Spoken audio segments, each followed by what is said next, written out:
My name is Charlton, I'm 32 years old, and I've always been the responsible one in my family. Since Mom died, I've been supporting my dad and sister financially, no questions asked.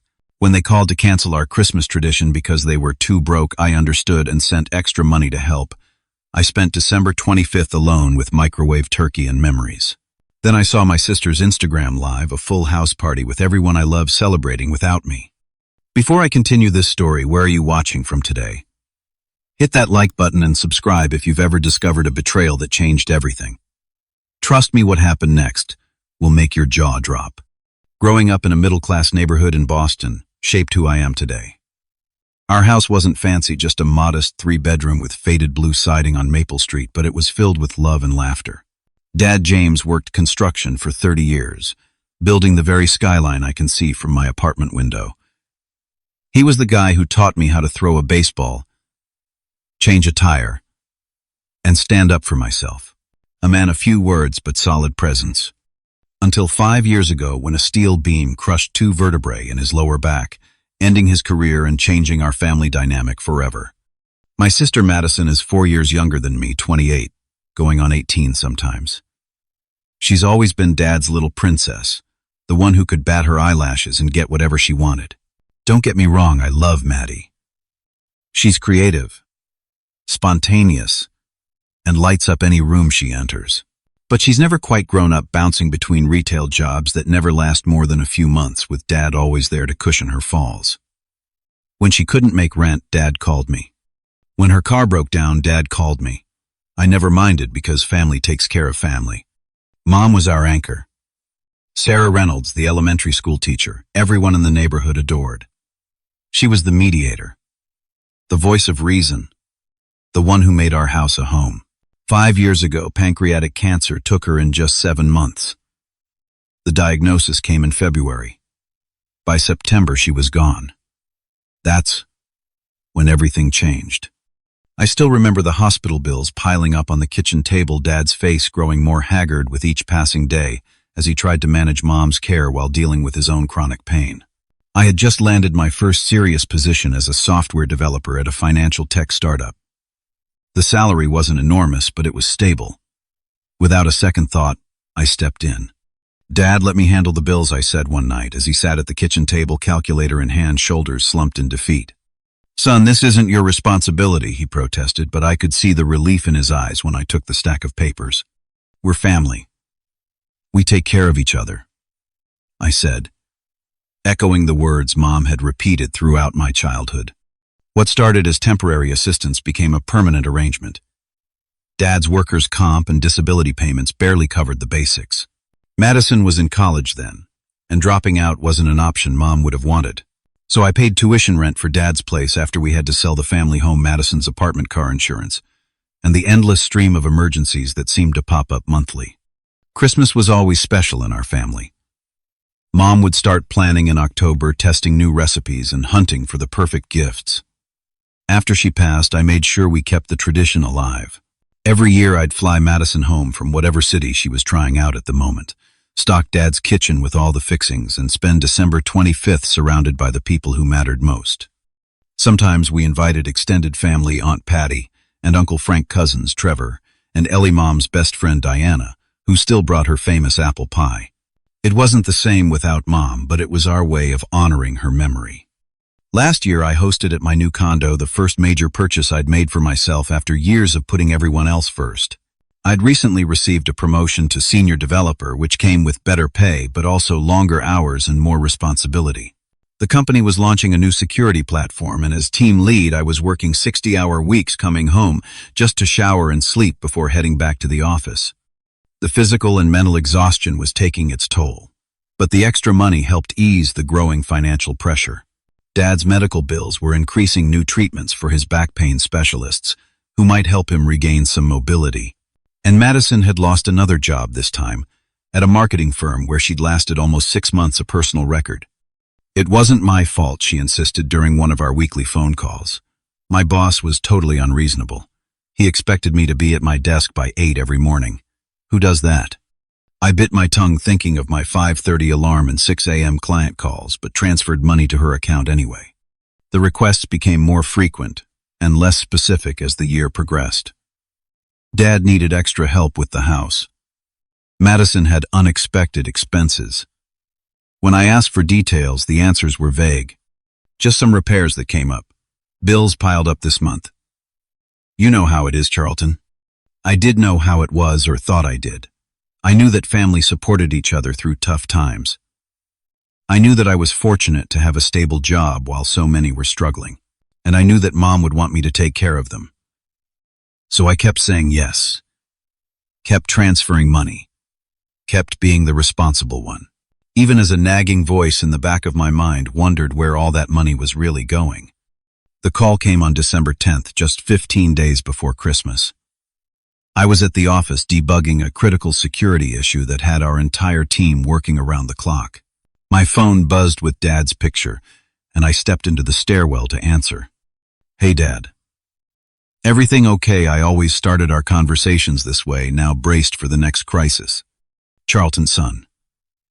His voice had that particular tone, the one that meant bad news was coming. I need to talk to you about Christmas this year.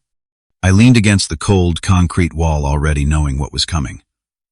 What about it? I was thinking of driving up on the 23rd, staying through the weekend. That's the thing. He paused, and I heard the familiar creak of his recliner in the background. I don't think we can do Christmas this year. Not the way we usually do. Even though I'd sensed it coming, the confirmation still stung. What's going on? It's just been a rough couple months financially. My back's been acting up something fierce. Had to see that specialist in Burlington, the one insurance barely covers. And Maddie, well, she's between jobs again. She lost the position at the boutique. This was news to me. She'd been so excited about that job just 3 weeks earlier. Owner said he had to cut staff for the winter season. Last hired, first fired, you know how it goes. He sighed heavily. Between my medical bills and helping her out with rent until she finds something new, I'm tapped out. Can't even afford a decent tree this year, let alone gifts and all that food. I quickly calculated in my head. I'd already set aside $2,000 for Christmas expenses, gifts, food, travel. Dad, don't worry about any of that. I can handle Christmas. I'll take care of everything just like last year. No, son. His voice turned firm. We're not taking charity. Not even from you. Your mother and I raised you better than to go around with your hand out. It's not charity, Dad. It's family. Besides, he continued as if I hadn't spoken, Maddie's pretty broken up about the job. Says she's not in a Christmas mood. Might just do a quiet day at home. Watch some old movies. Better to skip it this year, start fresh next year when things are better. I tried a different approach. What if I came up anyway? Doesn't have to be a big production. Just the three of us like old times. Son, I appreciate it, but no. You've done enough. His voice softened. You work too hard as it is. Take the holiday for yourself this year. Get some rest. Maybe go skiing with Kyle or something. After several more minutes of back and forth, I reluctantly accepted that Christmas was indeed canceled, but I couldn't shake the feeling that there was more to the story than financial hardship. Dad, before you go, are you and Maddie going to be okay? For rent? And everything, I asked. The pause was just a beat too long. Well, it's tight this month. Landlord raised the rent again. And with these medical bills. How much do you need? I was already reaching for my laptop, ready to transfer funds. $3,100 would cover rent and utilities. But son, only if you can spare it. I hate asking. It's no problem, Dad. I'll send it over today. The amount was higher than usual, but between the rent increase and medical bills, it made sense. Or so I told myself. You're a good son, Charlton. Your mother would be proud. Those words always got to me. After we hung up, I immediately transferred the money plus an extra $400 for groceries. Then I returned to my desk, trying to focus on code instead of the hollow feeling in my chest. Despite the cancellation, I still found myself shopping for gifts the following weekend. A leather wallet for Dad to replace his tattered one. A silver bracelet for Madison, with her birthstone. Small things I could mail just to let them know I was thinking of them. I wrapped them carefully and sent them with handwritten cards, hoping they might change their minds about getting together even briefly. As Christmas approached, I decorated my apartment half-heartedly. A small artificial tree in the corner. A string of lights around the window. Mom's old ceramic Santa that she'd placed on the mantel every year since I was a kid. I bought a small turkey, breast potatoes, and pie from the prepared foods section at Whole Foods. Enough for one with leftovers. On Christmas Eve, I called Dad around 6 p.m. He answered on the fourth ring, sounding distracted. "Merry Christmas Eve, Dad. Just checking in." "Oh, same to you, son. Everything's quiet here. Just watching some television." I could hear what sounded like dishes clattering in the background. "Is Maddie there with you?" "No, she's at her place tonight. Said she wanted to be alone. You know how she gets this time of year, thinking about your mother." We chatted for a few more minutes, his responses growing increasingly short, until he said he needed to go because his show was coming back on. I texted Madison next, receiving a brief reply saying she was just chilling and would call tomorrow. I video called Kyle, my best friend since college, who was at his parents' place in Vermont. The image of his large family gathered around a table laden with food, laughing and pulling Christmas crackers, made my apartment feel even emptier. After hanging up, I microwaved my store-bought dinner, poured a generous glass of whiskey, and sat at my dining table alone. As I ate, I scrolled through photos from previous Christmases on my phone. Mom in her red sweater, flower on her cheek, as she rolled out pie crust. Dad carving the turkey with exaggerated ceremony. Madison wearing the reindeer antlers she insisted on every year. The four of us, and later just the three, smiling together. "Merry Christmas to me," I whispered to the empty room, raising my glass in a solitary toast. Christmas morning dawned, gray and cold, light snow dusting the windowsills of my apartment. For a moment, still half asleep, I reached for my phone with the muscle memory of excitement messages from family plans for the day, the comfortable holiday routine. Reality crashed back as I remembered no plans, no family gathering, just another quiet day alone. I shuffled to the kitchen, made coffee, and returned to bed with my laptop.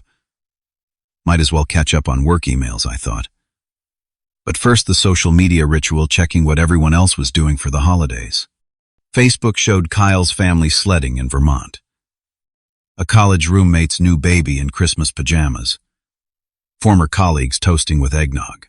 Normal holiday content that made me feel simultaneously connected and isolated. Then I opened Instagram. Madison's profile showed she'd gone live the previous night. Unusual for my sister, who typically stuck to carefully filtered still photos. Curiosity piqued. I tapped the saved video. The screen filled with flashing colored lights, music thumping in the background. The camera panned across a crowded living room. Dad's living room decorated with an elaborate Christmas theme I didn't recognize. A massive tree dripped with ornaments in the corner, professionally wrapped gifts stacked beneath it. Garlands and twinkling lights transformed the normally modest space into something from a holiday magazine spread.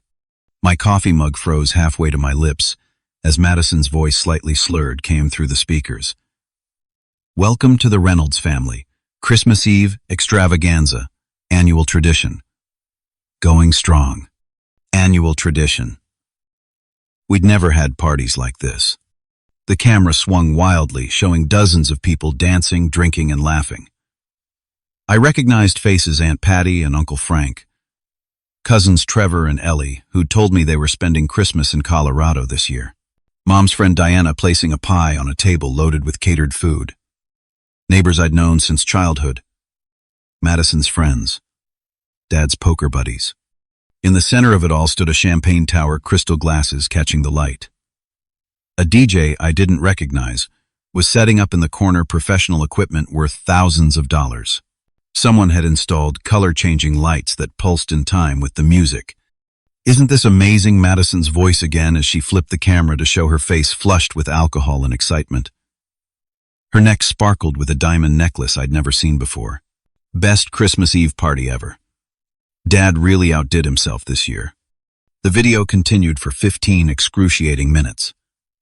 I couldn't look away as Madison toured the party, interviewing guests who clearly had no idea I wasn't there by choice. "Where's your brother tonight?" asked Diana, looking concerned. The camera swung wildly, showing dozens of people dancing, drinking, and laughing. I recognized faces: Aunt Patty and Uncle Frank, Cousins Trevor and Ellie, who'd told me they were spending Christmas in Colorado this year. Mom's friend Diana placing a pie on a table loaded with catered food. Neighbors I'd known since childhood. Madison's friends. Dad's poker buddies. Come. Again, my stomach clenched. The final blow came when the camera found my father. He wasn't in his recliner, wasn't moving carefully to protect his injured back. He was dancing. Actually dancing with a woman I didn't recognize. Moving with an ease I hadn't seen in years, laughing as he twirled her under his arm. Dad's feeling better. Madison narrated unnecessarily. New treatment is working wonders. I set my coffee down with shaking hands and navigated to her photo feed. There were more images from the night, Madison showing off an expensive-looking handbag tagged with a designer label. Dad carving a massive turkey at a beautifully set dining table. Friends opening elaborate gifts. In a daze, I checked her older posts, now looking with new eyes. There were parties I'd never known about throughout the year. A summer barbecue with the same crowd. Dad's birthday celebration at an upscale restaurant. Madison on a weekend trip to Miami with friends, all staying in a luxury hotel. I switched to my father's more modest social media presence. He posted rarely, but there it was. Evidence of a life I knew nothing about. Check-ins at casinos. Photos of golf outings with friends. A new fishing boat he'd never mentioned. The betrayal wasn't just the Christmas party. It was systematic, ongoing deception. I sat frozen, staring at the images that shattered everything I thought I knew about my family. The money I'd sent for rent and bills had funded parties I wasn't invited to. The medical treatments had apparently been unnecessary or non-existent. The sister, who was between jobs, had somehow afforded designer clothes and vacations. Most painful was the realization that this wasn't new. Comments on the post suggested these gatherings were indeed an annual tradition, one that had been deliberately hidden from me. I wasn't excluded from this Christmas. I'd been excluded, all along kept at arm's length. As the cash flow, the human ATM, who made their lifestyle possible. The numbness gave way to a cold, clear anger that settled in my chest. I spent hours digging deeper, taking screenshots, saving videos before they could be deleted. Every discovery was another knife. Madison's new car purchased 3 weeks ago. Dad's membership at an exclusive golf club, vacation photos from a trip to Cancun in October, when Madison had told me she couldn't pay rent because she was still job hunting. By afternoon, my living room floor was littered with the remains of my Christmas dinner, forgotten as I pieced together the elaborate fiction my family had constructed. Not just for this holiday, but for years. Too broke for a big gathering, Dad had said. The words echoed in my head as I stared at the champagne tower, the catered food, the DJ's equipment. They hadn't been too broke for a gathering. They just hadn't wanted me at it. The revelation left me in a state of suspended animation. I moved through Christmas Day like a ghost, in my own life alternating between numb disbelief and searing anger. My phone buzzed with perfunctory holiday messages from Dad and Madison, brief texts claiming quiet, uneventful evenings and asking about my day. I responded with equally bland lies, saying I was enjoying a peaceful holiday alone. Every fiber of my being wanted to call them out immediately, to demand explanations, to scream and rage about their betrayal. But a cooler, more calculated part of my brain, perhaps the part that made me good at debugging complex systems, held me back. I needed more information. I needed to understand the full scope of the deception before confronting it. So I began investigating methodically, the way I would track down a particularly insidious bug in my code. First, I downloaded my bank statements for the past year, creating a spreadsheet of every transfer I'd made to my father and sister. The total made me physically ill, $47,832 over 12 months, nearly $4,000 monthly, on top of my own living expenses. I categorized each transfer by the reason given: medical bills, rent assistance, car repairs, utility payments, job transitions, unexpected emergencies.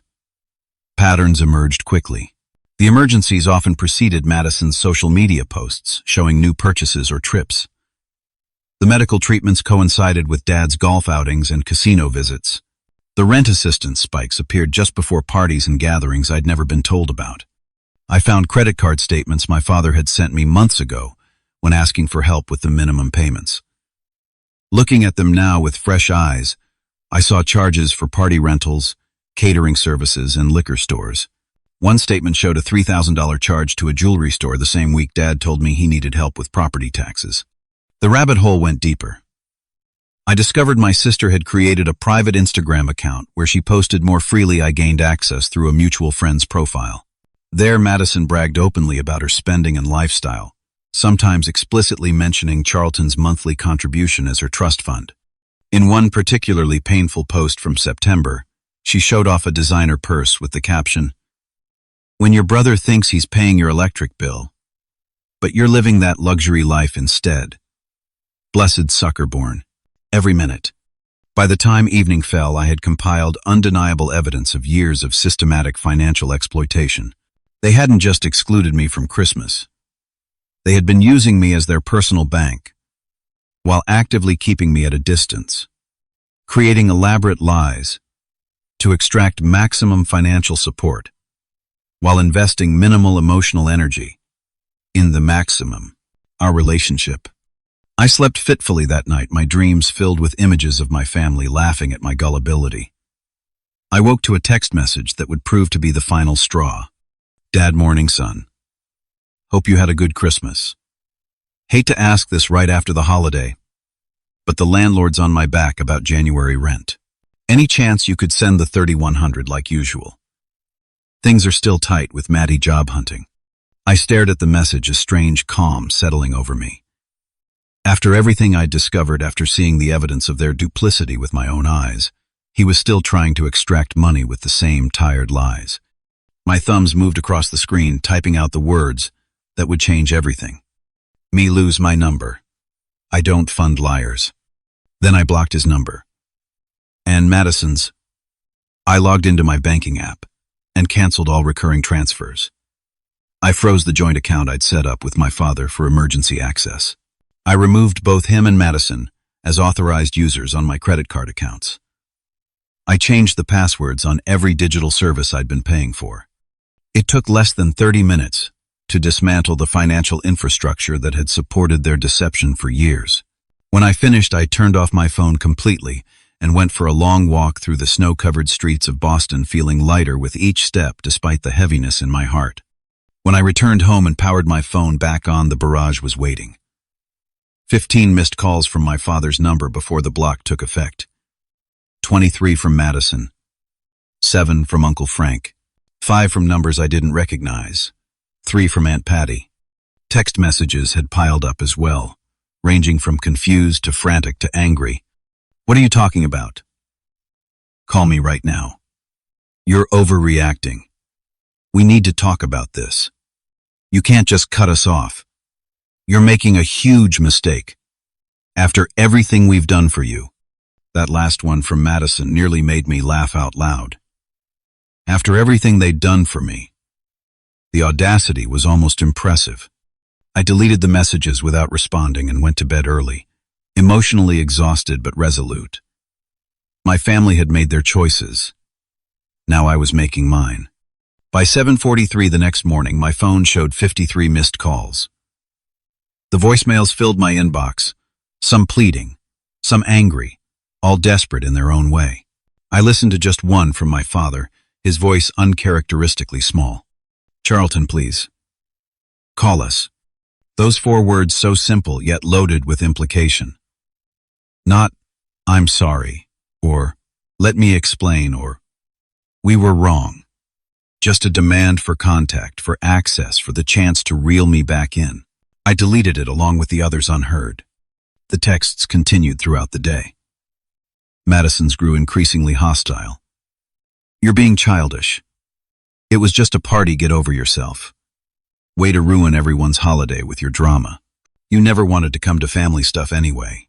That last one stung because it was so blatantly false. I'd always prioritized family gatherings, rearranging work commitments, and canceling personal plans to be present. I had been the one sending care packages, planning visits, maintaining connections. The gaslighting was infuriating. By midday, extended family members began reaching out. Some were clearly acting as flying monkeys for my father and sister, trying to make me feel guilty or unreasonable. Others seemed genuinely confused about what was happening. My cousin Trevor called from a number I hadn't blocked. "Dude, what's going on? Uncle James is freaking out." "You tell me," I said coldly. "You were at their Christmas party, right? The one at the house where Christmas was supposedly canceled because they were too broke." A long pause. "Man, I didn't know you weren't invited. They said you were too busy with work stuff, like always." "Like always. How many of these parties have there been, Trevor?" Another uncomfortable silence. "I don't want to get in the middle of." "How many?" He sighed. "They do something every couple months. Big 4th of July thing, Halloween party, your dad's birthday in August was pretty epic. But Charlton, I swear I thought you knew about them. They always said you were invited but couldn't make it." After hanging up with Trevor, I received a call from Aunt Rachel, my mother's sister who lived in Chicago. We'd never been particularly close, but her message was different from the others. "Charlton, I've been seeing your dad's parties on Facebook for years and always wondered why you weren't in any of the photos. Something felt off. Your mother would be heartbroken to see this happening." Her words were validating but opened new wounds. How many people had noticed my absence? How many had accepted the narrative that I was just too busy, too disconnected, too focused on my career to participate in family life? That afternoon, I met with my financial advisor, Keith, bringing my folder of evidence and spreadsheets. "I need to know exactly how much damage has been done," I said, sliding the documents across his desk. Keith reviewed everything with professional detachment, but I could see the concern in his eyes. "Charlton, this is significant. Over $42,000 in the past year alone. And you say this has been going on for how long?" "At least 3 years at this level. Smaller amounts before that." He leaned back in his chair. "I have to ask, was there any formal agreement about these transfers? Any loan documents or repayment plans?" I shook my head, embarrassment heating my face. "It was family. I didn't think I needed protection." "I understand." His tone was kind but serious. "Unfortunately, that makes recovery difficult from a legal standpoint. These could be considered gifts rather than loans in the absence of documentation." We spent the next hour creating a financial recovery plan. The immediate cutoff of funds would help, but the damage was substantial. My emergency savings had been depleted. My retirement contributions had been minimized to accommodate the constant outflow to my family. The down payment fund for a house of my own had been cannibalized by their emergencies. As I left Keith's office, a text came through from a number that had bypassed my blocks, my father using someone else's phone. "Son, this is your father. We need to talk about this misunderstanding. I've got bills due, and Maddie needs help with rent. Family helps family." The familiar refrain, "family helps family," now sounded hollow and manipulative. I blocked the new number without responding. The next day, I reluctantly agreed to meet Trevor for coffee. He'd been caught in the middle, and I wanted more information about what my family had been saying about me. We met at a small cafe near my office. Trevor looked uncomfortable, fidgeting with his cup. "Look, I feel terrible about all this.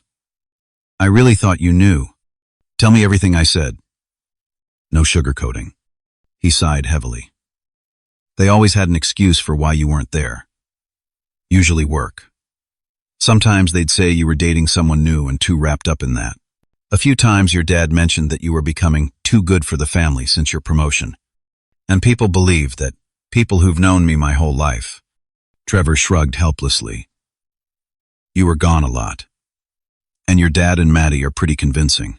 Plus, the way they'd spend throwing these elaborate parties, always picking up the tab, your dad's new boat, Maddie's shopping sprees, no one questioned where the money was coming from. We assumed your dad's back had gotten better and he was working again, or that there was insurance money from your mom or something. Did they ever mention that I was supporting them financially? Never. Just the opposite. Your dad would brag about how well he was doing with some investments. Maddie talked about her successful marketing career even though she never seemed to actually go to work. Each revelation was another body blow. They hadn't just excluded me and taken my money. They'd created an entirely fictional narrative about my character and their own financial situation. After leaving Trevor, I sat in my car in the parking lot and finally allowed myself to break down. The tears came in, heaving sobs that left me gasping for air. Asping. I wasn't crying for the money, though the financial betrayal was significant. I was mourning the loss of the family. I thought I had the relationships I had valued and nurtured at great personal cost. My phone rang, displaying Kyle's number. I answered, voice still thick with emotion. "Hey man, just checking in. Haven't heard from you since Christmas Eve." The concern in my best friend's voice unleashed a fresh wave of grief. Between ragged breaths, I told him everything. "I'm coming over," he said immediately. "Don't do anything until I get there." An hour later, Kyle sat across from me in my living room, looking through the evidence I'd compiled while I paced anxiously. "I know this sounds crazy," I said, "like I'm overreacting or misunderstanding something." Kyle looked up from my laptop, his expression grim. "This isn't crazy, Charlton. This is financial abuse and emotional manipulation. These aren't misunderstandings. They're screenshots of your sister literally bragging about tricking you out of money. But cutting them off completely, blocking their numbers, is that too extreme? What's extreme is them exploiting you for years while actively excluding you from their lives." He closed the laptop decisively. "The question isn't whether you should maintain the cutoff. You absolutely should. The question is what other boundaries you need to set going forward." Kyle stayed late into the night, helping me process, plan, and prepare for the inevitable escalation. Before leaving, he made me promise not to respond to any contact attempts without talking to him first. "They've manipulated you for years," he reminded me. "They know exactly which buttons to push to make you feel guilty, responsible, obligated. Don't give them the chance." As I locked the door behind him, my phone dinged with a text from yet another new number. "This is your father. Your sister was just laid off again and can't make rent. I'm behind on mortgage payments. If you don't help us, we could lose everything. Is that what your mother would want?" The emotional blackmail was so transparent now that I could see the pattern. I turned off my phone without replying and went to bed, resolved to maintain the boundaries I'd established regardless of the guilt tactics they employed. 2 weeks passed in a strange limbo. I focused on work, finding solace in the logical problems of code that could be solved cleanly, definitively. I declined social invitations, uncertain how to explain what had happened to casual acquaintances. I started seeing a therapist, Dr. Bennett, who specialized in family trauma and financial abuse. "What you're experiencing is similar to grief," she explained during our second session. "You're mourning the loss of the family you thought you had, the relationships you believed in. That takes time." I was just beginning to establish a new normal when my father showed up at my workplace. I was in a meeting when the receptionist messaged me, "James Reynolds in lobby. Says it's urgent." My heart raced as I excused myself and took the elevator down. Dad stood near the security desk, looking simultaneously smaller and more imposing than I remembered. He'd lost weight, and dark circles shadowed his eyes. "Charlton." He stepped toward me, arms outstretched as if for a hug. I kept my distance, acutely aware of the public setting. "You shouldn't be here. You left me no choice. You've blocked my calls, my texts. You've cut off your sister. What were we supposed to do?" The "we" wasn't lost on me. They were still a unit, and I was still the outsider. "We can't talk here," I said, gesturing to the bustling lobby. "Then let's go somewhere else." "Please, son. Give me 5 minutes." Against my better judgment, I agreed to a nearby coffee shop. Once seated with steaming cups between us, he launched into what felt like a prepared speech. "I know you're upset about Christmas, and I understand why. We should have invited you to the gathering. That was wrong of us." "The gathering," I repeated flatly. "You mean the party you held after telling me Christmas was canceled because you were too broke?" "The party everyone but me was invited to. The party you used my money to fund." He had the grace to look ashamed briefly. "It wasn't planned that way. It just evolved." We were going to have a small dinner, and then people wanted to come over, and it grew from there. That doesn't explain the DJ dad, or the catered food, or the champagne tower. He sighed heavily. Look, I made a mistake. We should have included you. But you've been so busy with your job, always working late rescheduling calls, we weren't sure you'd even want to come. The blame shifting was so transparent it was almost laughable. I rescheduled calls because I was working 60-hour weeks to support you and Madison. I worked late so I could afford to send you money when you said you couldn't pay rent. And I appreciate that. We both do. Which is why I'm here. His expression shifted to one I recognized all too well, the look that preceded a request for money. This reaction cutting us off completely. It's hurting everyone. Your sister can't make rent this month. My mortgage payment is overdue. The power company is threatening to shut off electricity. No apology. No acknowledgement of the systematic deception.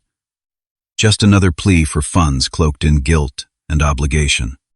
No, I said, the word coming out stronger than I'd expected. What? No, I'm not giving you any more money. Not for rent, not for utilities, not for anything. His face hardened. We're family, Charlton. Family takes care of each other. That's right. And taking care means honesty, respect, inclusion. None of which you've shown me. I stood, leaving my coffee untouched. Figure it out, Dad. I'm done being your ATM.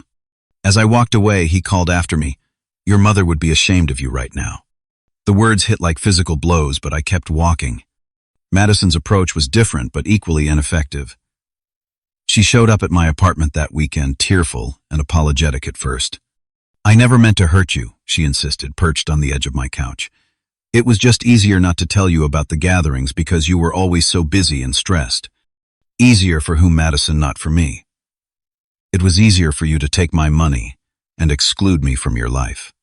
Her tears dried quickly when she realized I wasn't yielding. You're being ridiculous. So we had a party and didn't invite you. Get over it. It's not about one party. It's about years of lies.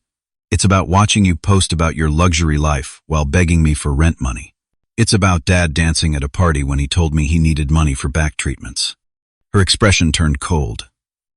You always were self-righteous. Mom's perfect little boy who could do no wrong. Don't bring Mom into this. She would be horrified by what you and Dad have been doing. Mom's not here, she snapped, gathering her purse.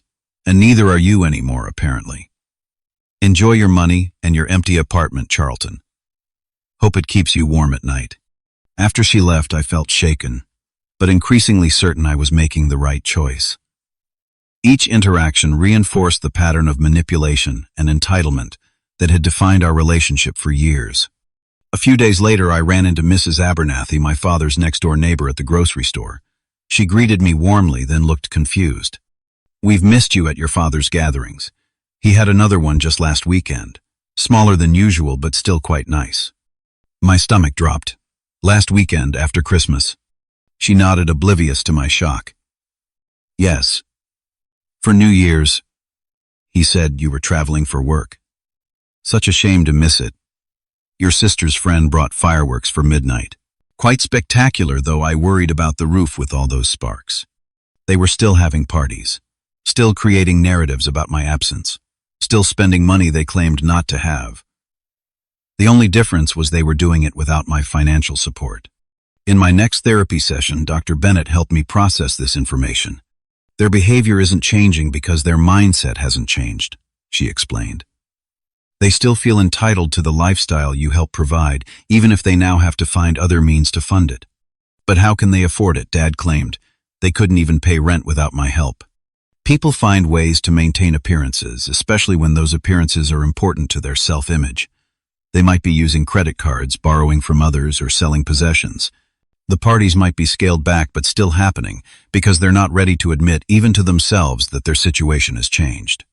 She helped me see that I wasn't responsible for their choices, financial or otherwise. My only responsibility was to myself, to my own well-being and future. That weekend, I reached out to my mother's brother, Uncle Michael, whom I hadn't seen in years. Dad had always claimed Michael was too busy to visit, that he'd abandoned the family after Mom died. Now I wondered if that was just another lie. We met for lunch at a diner halfway between Boston and Providence, where he lived. Uncle Michael looked startlingly like my mother around the eyes, bringing a fresh wave of grief. "I've been trying to get in touch with you for years," he said after we'd ordered. "Your number changed and your father said you preferred email, but the address he gave me bounced back." Another piece of the puzzle clicked into place. "He kept us apart deliberately, didn't he?" Uncle Michael nodded sadly. "Your father and I had disagreements about how he was handling things after Sarah passed. I thought you kids should have received more of the life insurance money, that it should have been put in trust for your future." He disagreed. "There was life insurance. This was news to me." "How much?" $500,000. "Your mother set it up specifically for you and Madison when she knew the cancer was terminal. But your father was the trustee until you both turned 30 and..." He trailed off, looking uncomfortable. "And he spent it," I finished, "on himself and Madison." Uncle Michael reached across the table, placing his hand on mine. "I should have tried harder to reach you. I'm sorry, Charlton." We spent hours talking, reconnecting, filling in the gaps of our separate grief journeys. He showed me photos of his family, his 3 children who were my cousins but practically strangers. He invited me to their summer beach house on the Cape, a standing tradition I'd never known about because Dad had apparently turned down invitations on my behalf for years. As January turned to February, I began the painful process of rebuilding. Not just my finances, which had taken a significant hit, but my understanding of family and obligation and love. I reconnected with relatives who'd been kept at arm's length by my father's manipulations. I established clear, firm boundaries around my time, energy, and resources. The contact attempts from Dad and Madison grew less frequent but more desperate as they faced the reality of life without my financial support. Dad's mortgage entered pre-foreclosure. Madison was evicted from her apartment and moved back home. Their social media posts became less frequent, less flashy, more subdued. In late February, feeling overwhelmed by the ongoing family drama and needing space to think, I booked a weekend hiking trip to New Hampshire. For the first time in years, I turned off my phone, completely disconnecting from the constant barrage of guilt and demands. In the quiet of the mountains, with snow crunching beneath my boots and my breath clouding in the crisp air, I found a clarity that had eluded me in the chaos of daily life. I wasn't responsible for fixing my family. I hadn't created their problems, and I couldn't solve them, especially when they refused to acknowledge the real issues at play. I could offer compassion without offering cash. I could maintain boundaries without severing ties completely. I could love them from a distance that protected my own well-being. When I returned to Boston and turned my phone back on, there were messages from Dad and Madison, but the tone had shifted subtly, less demanding, more reflective. "I've been doing some thinking," Dad's text read. "I owe you a real conversation. No asking for money, just talking. When you're ready." It wasn't quite an apology, but it was the first acknowledgement that something fundamental needed to change in our relationship. I didn't respond immediately, giving myself time to consider what I wanted from any future interaction. The clarity I'd found in the mountains stayed with me as I navigated the complicated terrain of family reconciliation. Not a return to the old patterns, those were broken beyond repair, but perhaps the slow, careful construction of something new built on honesty and mutual respect, rather than exploitation and obligation. 3 months after the Christmas that changed everything, spring arrived in Boston with tentative sunshine and the first crocuses pushing through the soil in the public garden. The world was renewing itself, and in many ways, so was I. My apartment had transformed alongside my perspective. Gone were the sparse furnishings and utilitarian decor of a space I merely existed in between work and family obligations. I'd invested in art that spoke to me, comfortable furniture that invited relaxation, a proper desk for the freelance coding projects I'd started taking on to rebuild my savings. This was no longer just a place to sleep, it was a home I'd created for myself, reflecting my priorities and values. Financially, I was on the road to recovery. Keith, my financial advisor, had helped me develop a structured plan, to replenish my emergency fund and resume proper retirement contributions. I'd taken a hard look at my own spending habits, distinguishing between genuine generosity and harmful enabling. The boundaries I'd established weren't just protecting my bank account. They were creating space for healthier relationships in all areas of my life. Those relationships included a cautious, limited reconnection with my father and sister. After weeks of reflection, I'd agreed to meet Dad for lunch at a neutral location, a diner where we'd be unlikely to encounter family, friends, or acquaintances. The conversation had been awkward, painful, but necessary. "I never set out to use you," he'd said, staring into his coffee cup rather than meeting my eyes. "After your mother died and then my back, I was desperate, scared. Taking your help was supposed to be temporary. But it became convenient," I'd replied, not unkindly, and then expected, and then demanded. He'd nodded slowly. I told myself I deserved it. After everything life had taken from me, your mother, my health, my career, I felt entitled to whatever comfort I could find. At my expense. Yes, the admission seemed to physically pain him. I can see that now. It wasn't a complete reckoning, but it was a start. We'd established new parameters for our relationship: monthly phone calls, occasional lunches, no financial support beyond birthday and Christmas gifts. Most importantly, no lies about gatherings or events. If he wanted to host parties without inviting me, that was his prerogative. But he couldn't pretend they weren't happening. Madison's journey toward accountability had been rockier. After being evicted from her apartment, she'd couch-surfed with friends until the welcome wore thin, then reluctantly moved back in with Dad. The lifestyle she'd grown accustomed to, designer clothes, frequent nights out, exotic vacations, had disappeared with my financial support. Her resentment had been palpable during our first few conversations. "You didn't have to blow up the whole family just because you felt left out of one party," she'd snapped during our first phone call. "It wasn't about feeling left out, Madison. It was about being lied to and used." Whatever. Must be nice to sit in judgment from your fancy apartment while Dad and I struggled to keep the lights on. But reality has a way of teaching lessons that words cannot. As weeks without my financial bailouts turned into months, Madison had been forced to confront some uncomfortable truths about her own choices and expectations. She'd found a job at a local coffee shop, not the glamorous marketing career she'd pretended to have, but honest work with a steady paycheck. She'd started community college classes, working toward a practical degree in business administration. Our most recent conversation had shown glimmers of the sister I remembered from childhood before money and deception complicated everything. "I miss you," she'd admitted, voice small. "Not your money, just you. Having my big brother around." The words had touched something tender in my heart, a bruise still healing. "I miss you too, Maddie. The real you, not the person who saw me as an ATM. I'm trying to find her again," she'd said. "The real me. I think I lost her somewhere along the way." Dad had made changes too. After nearly losing the house to foreclosure, he'd swallowed his pride and applied for legitimate financial assistance programs he'd previously considered beneath him. He'd started attending Gamblers Anonymous meetings for the casino habit he'd hidden for years. He'd downsized, selling the boat and the golf club membership, finding more sustainable ways to enjoy his retirement years. The most surprising development had been reconnecting with my extended family. Uncle Michael and his wife had embraced me wholeheartedly, including me in family gatherings that filled some of the emptiness left by the fracturing of my immediate family. Aunt Rachel, Mom's sister, had become a regular phone call, sharing stories about my mother that Dad had never mentioned. Cousins I barely knew were becoming friends, their children calling me Uncle Charlton with easy affection. I'd created a new Christmas tradition the previous year, hosting a small dinner for Kyle and his partner, Uncle Michael's family, and a few close friends from work. The gathering had been modest compared to the elaborate productions my father had staged with my money, but it had been warm, genuine, and free from ulterior motives or hidden agendas.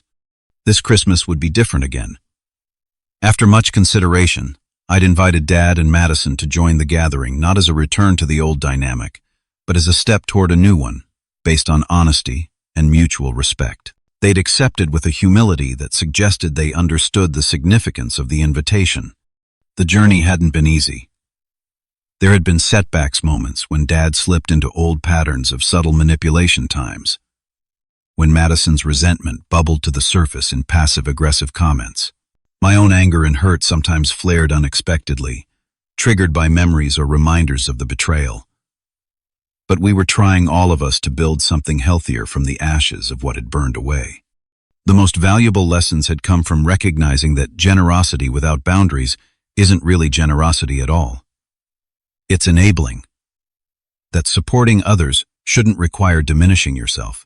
That love doesn't mean sacrificing your own well-being or turning a blind eye to exploitation. I'd learned to distinguish between giving that empowers and giving that creates dependence. Between healthy family bonds and toxic entanglements, disguised as loyalty. Between genuine needs and manufactured crises designed to extract resources. Most importantly, I discovered that standing up for myself didn't make me selfish, or uncaring. It made me honest. That boundaries weren't walls keeping others out, but foundations keeping me stable. That I could love my family deeply while still requiring truth and respect from them. The betrayal I'd discovered that Christmas morning had shattered my understanding of my family and my place within it. The rebuilding process had been painful, messy, and incomplete. But from the fragments I was creating something more authentic, more balanced, and ultimately more loving than what had existed before. Have you ever discovered that someone close to you was living a double life? How did you handle that betrayal? Drop a comment below and share your experience. If this story resonated with you, please hit that like button and subscribe for more real-life stories about family dynamics and personal growth. Your support means everything as we build this community of shared experiences together. Remember, sometimes the healthiest thing you can do for yourself and others is to set clear boundaries. Until next time, this is Charlton wishing you strength on your own journey toward authentic relationships.